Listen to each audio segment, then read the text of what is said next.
Today on Restixin, we are making this adorable little present ornament.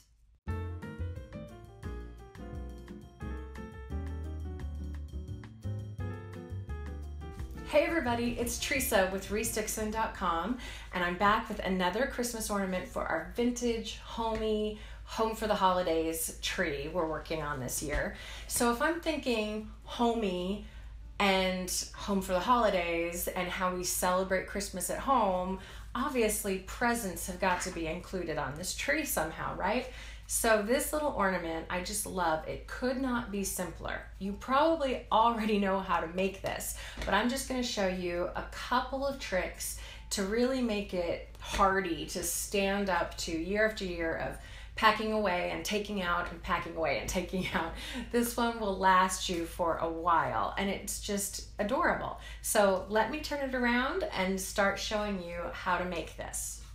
This is what I'm actually starting with because this is a leftover, these are two leftover lids from when I made my Santa bucket ornaments. So the first thing I'm gonna do is just glue these together real quick to make one little box. You can wrap just about anything of any size or shape. The only thing to keep in mind is that you're going to want it lightweight so that it doesn't pull your branch down. The lighter the better, it'll hang better on the tree. So something like this, empty little cardboard box is ideal. If you happen to have a bunch of styrofoam around or like upholstery foam, that'll work great too. That'll be nice and lightweight. So it does not have to be pretty. I just did a pretty messy job, but we're still gonna go with it. So then you just need your piece of paper. I cut mine about 8 inches by 5 inches, but the only way that measurement will help you is if you have a box the exact same size as mine. So you really just need to have a piece of paper that will cover your box and you can cut down from there. So for starters, I'm going to wrap my box. And you'll want to get some nice crisp edges. So I've pulled up the side here and I'm pulling it as tight as I can up against that top. And I'm just kind of going to pinch that across to make that straight line. I'm using scrapbook paper and it's thicker, so that's why I definitely want to get that crease. If you're using wrapping paper, the crease isn't so crucial, but the thicker the paper, the more you're going to want to make your shape really firm. So then I'm just going to roll it, give it another crease, give it another crease, all the way around.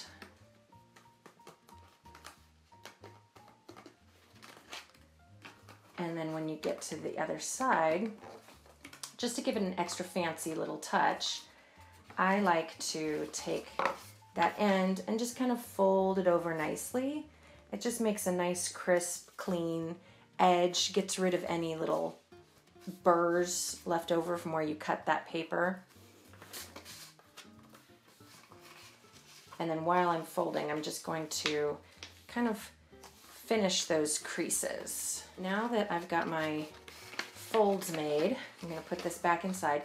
I'm going to use hot glue for this project today, mainly because I just happen to have it hot and ready to go, but also because then I don't have to wait for any liquid glue to dry, and tape doesn't often wear well if you're going to be using this year after year. If this is something you're going to be putting up for every Christmas coming up, then the tape can sometimes dry out, fall off, and not hold up as well. So I'm going with the hot glue today.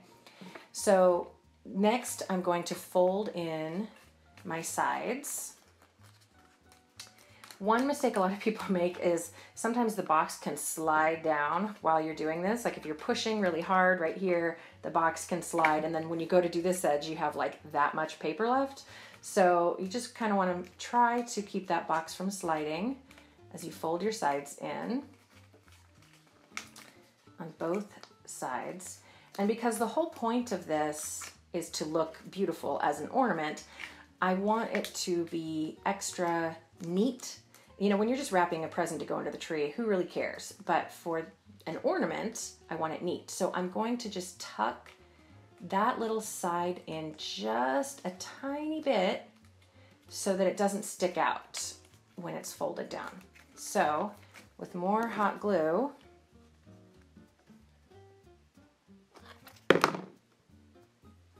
fold that side in. And that side in. Just gonna hold that down for just a second until the glue is dry.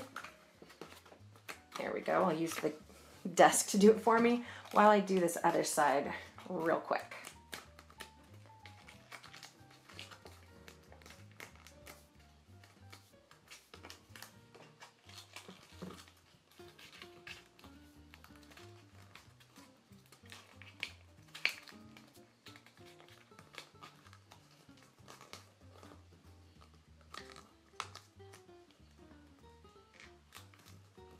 So now I've got my pretty little wrapped box, and all we need to do is add some ribbon to decorate it and then a way to hang it. So I've got this thin white ribbon, and I'm going to tie a bow on the package.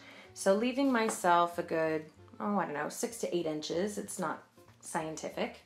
I'm going to start by putting that on the top of the box, the pretty side, and then as I flip it over, try to keep your ribbon straight because a little twist in the sides can not be as cute.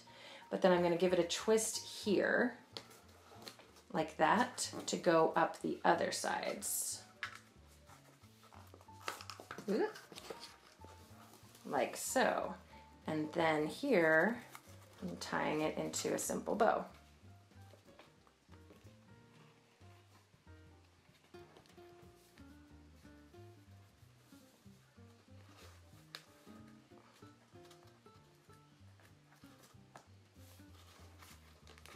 Go. So now I'm just kind of tugging on these to kind of get the loops in exactly the size that I want. And there's my bow. So to hang it, I'm going to take this same ribbon and I'm going to go through both layers of that ribbon. And to create a loop,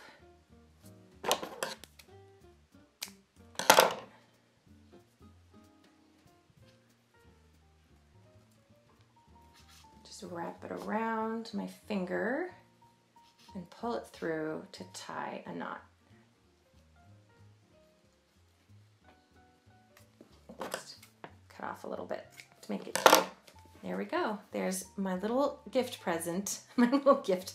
There's my little wrapped gift all ready to go on my tree.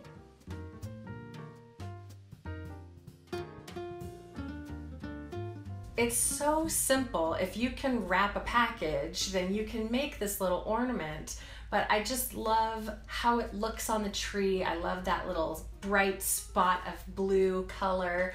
And I think this is so adorable. It's tempting to make a whole tree just out of these presents. But this will fit in beautifully with all the other ornaments that we have going on, all of our tinsel on this tree, and it's gonna look just homey and sweet. So I can't wait for you to see the whole tree coming together, but we've got a few more ornaments to go before we reach the unveiling. So make sure that you subscribe so that you don't miss any of that. So I hope that this was inspiring, that you'll try your hand at making something this year, and we'll see you next time. Bye-bye.